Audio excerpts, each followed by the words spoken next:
Gemini.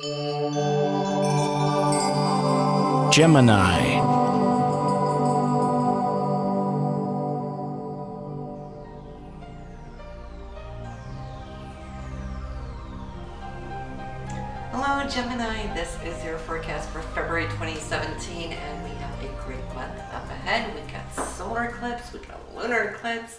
We're going to talk more about that in depth on a video that I'm dedicating specifically to this. You'll see the link to it at the very end of this video so you can go straight to it. But that is really going to be a game changer here because it's going to shift our perspective. It's going to super speed us up ahead here, which eclipses, especially those solar eclipses, are powerful in the sense it's like 3 new moons all at once, right?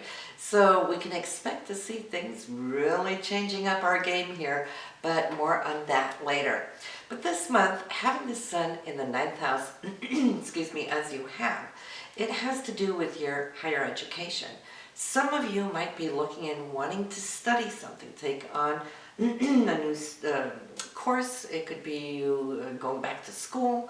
It could be you being sent out at work, to be a part of a convention or whatnot. So it's that higher knowledge now that you're reaching for, which is actually setting the stage for what is yet to come in the next coming months. Now the sun will be moving into your career house, so I feel whatever it is that you're doing right now, you're positioning yourself. This area also has a lot to do with travel, so some of you will find yourself out and about traveling. Long distance come to mind when we're talking about the ninth. Long distance travel comes to mind when we talk about the sun in that 9th house, which rules foreign people and places. So if you're going to be traveling, it might not just be that little road trip, which is more like the 3rd house type of travel. This is definitely out of state, out of country. You could be dreaming about or planning long distance travel for later on in the year. It doesn't have to take place right here, right now, but that can really tickle your heart pink. Those of you working with visas, that rules under this area as well. So does publishers. If you're thinking about getting your paper up and out or a book, well, then you can come to see that this too could be a month where you can make the right connections. Mercury will be moving into this area, supporting, helping, and moving right along. And Mercury being the gift of gab in this area, it's really going to be behooving you, especially when it comes to potential contracts and so forth. So I'd say wait till Mercury moves in. That would be on the 7th of February, moving out of the sign of Capricorn into Aquarius. Venus has been cruising your 10th house for career in January, so a lot of you Geminis have come to see how things have been growing, expanding. You might have received bonuses, some of you maybe a promotion or a new job, and in that case, what a great way to start anything new with that joy of Venus, which really supports what we love that we do, right? Our passionate side.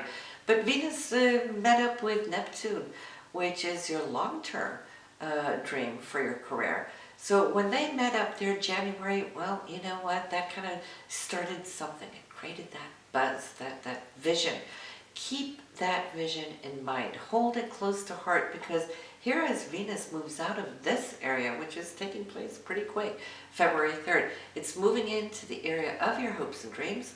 So if you carry whatever it was there January into February, you might start seeing the fruition of how these dreams now can start manifesting, right? And that's what it's all about. You will come to see that you're going to start attracting the right people at the right time in the right circumstances that might be door openers. And maybe you are that angel that can be a door opener for somebody else too, Gemini. Who knows, right? When Venus does move in here after the 3rd, Mars is already there. And so Mars has been paving the path, and Mars is your direction, it's your physical energy, it's your determination, it's your drive. So I could see how February for you, most of you, will be a very active month dealing with social networks, okay, groups, organizations, affiliations, dreams, of course, that is what we're striving for. That's the 11th house. Thinking outside of the box. Why? Because this area is ruled by Aquarius, which always likes to think outside of the box, the more creative you could be, the better chances you have to really strike something, a chord, not just within you, but the people that you cross paths with. And that can just really also attract new people that can stay long-term in your life. Jupiter is in your 5th house and doing really good as far as children goes, but it's also your self-expression. It's what you love to do when you have time off, you know, whether it's squash or playing golf or whatever it might be, maybe creating a beautiful piece of music or sitting there writing your novel, right? Jupiter has given you some expanded time here to do exactly those things. This passing, this transit in this area only happens once every 12 years, and it's there for a year at a time. You're halfway through there now, and Jupiter's going to slow down, giving you a little bit extra time as it will retrograde this month, and will be retrograde from February 6th to that of June 10th. So if you are starting anything, try to get it done before the 6th, and then just allow things to be, okay, when it's retrograde. It's not like a Mercury retrograde where everything goes haywire, but you might not have the power of those to be that can be supportive of you. They might not be as fully available, so you could come to see some delays, but that's okay. Jupiter is not a difficult planet to have retrograde at all. She's still behind you and has your back. But it is a time for children, so children can become more important here under this retrograde period. They might need your attention, so spend whatever time you can with them. That goes for grandchildren too. Saturn is and has been working on your relationship. Saturn being the taskmaster. Saturn being that karmic energy, the ties and the bonds you have, either with your significant other, Gemini, but it could also be with whoever you work with closely, one-on-one, that type of partnership.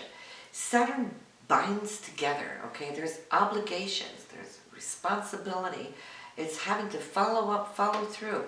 Can't get away with just lip service. Saturn's asking for where is it, right? Show me what you have created.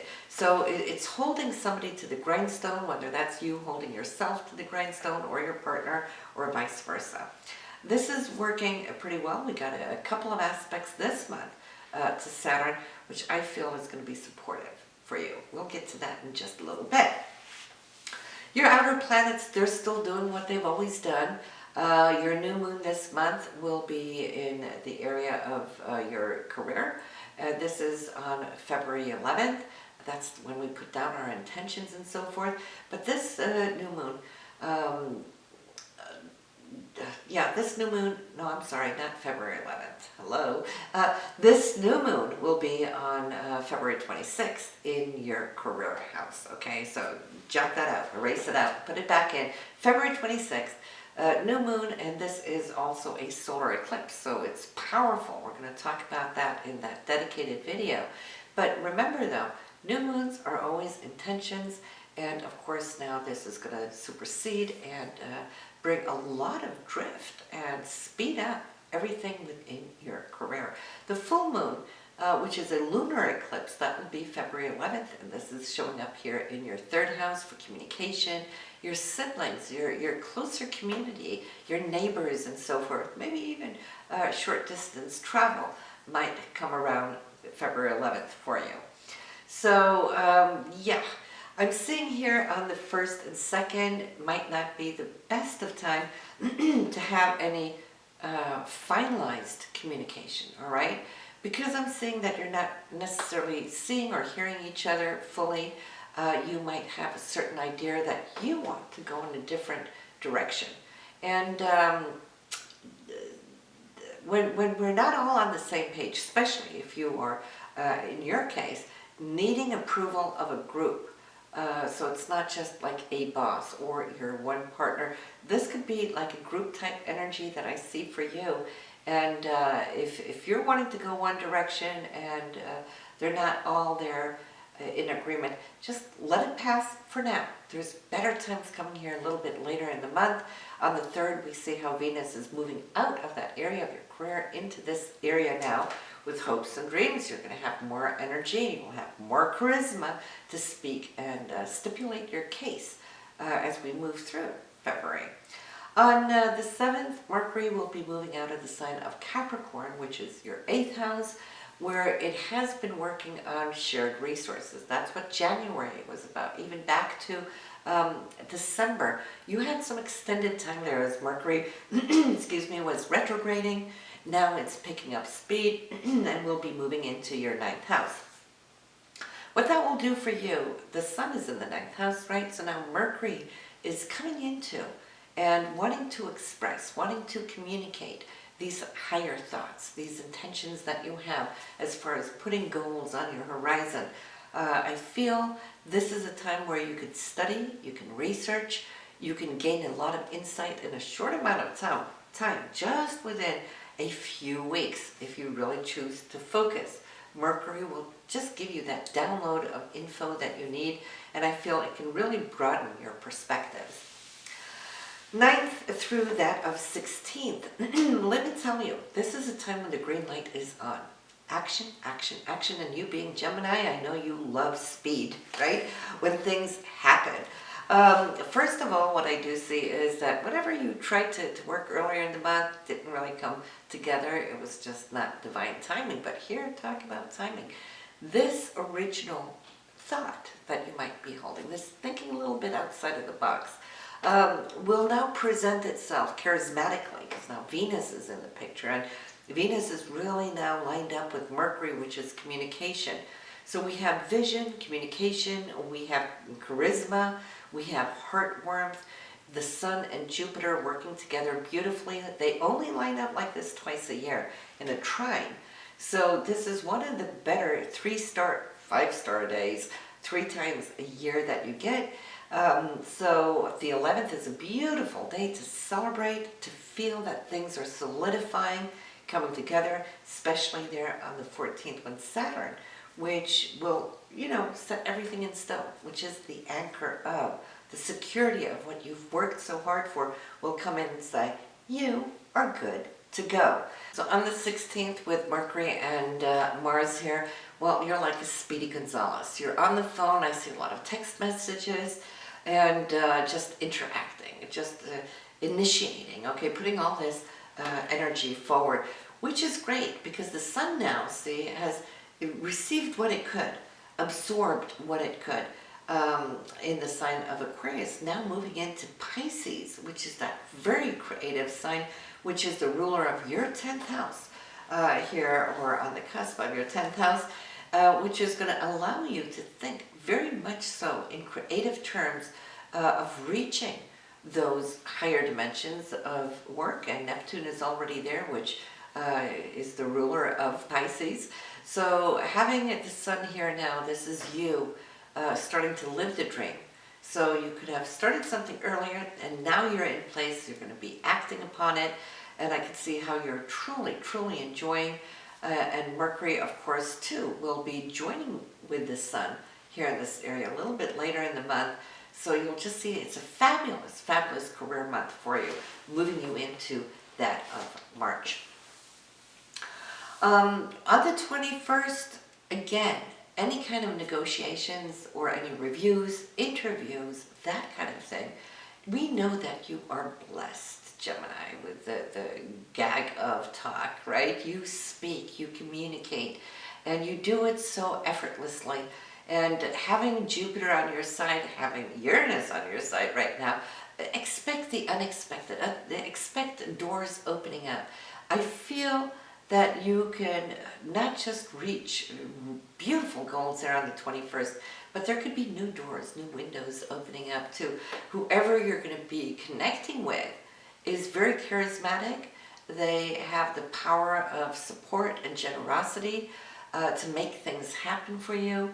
So I feel that you're hitting on the big drums. Circle the 21st for whatever kind of situations now and people that you will encounter. If you have the possibility to set up some schedules for important meetings, that's the date that you would like to have. The only thing I would say is be aware. Mars, see, is lingering here in the outskirts of a full square to Pluto. And that could be felt there on the 21st, but on the 22nd it's exact, so it's lingering there. It's all about power. It's about moving mountains. Now, when they are aligned in a positive way, yes, they do move mountains in a creative sense, but when they're square, we have to watch out for power games. That could be people around us that's wanting to take on that dominant role. It could be even ourselves that are coming across too powerfully that other people might feel a little bit pushed with dominance as well. You know how it is. Every once in a while we might be speeding off down the highway, right? And then the police is there catching you. Because Pluto rules also police, authority in that sense. And so we have to monitor ourselves so some outer situation won't come in and be the ones that's monitoring us. Okay, so that goes in our personal lives as it does out in traffic, of course.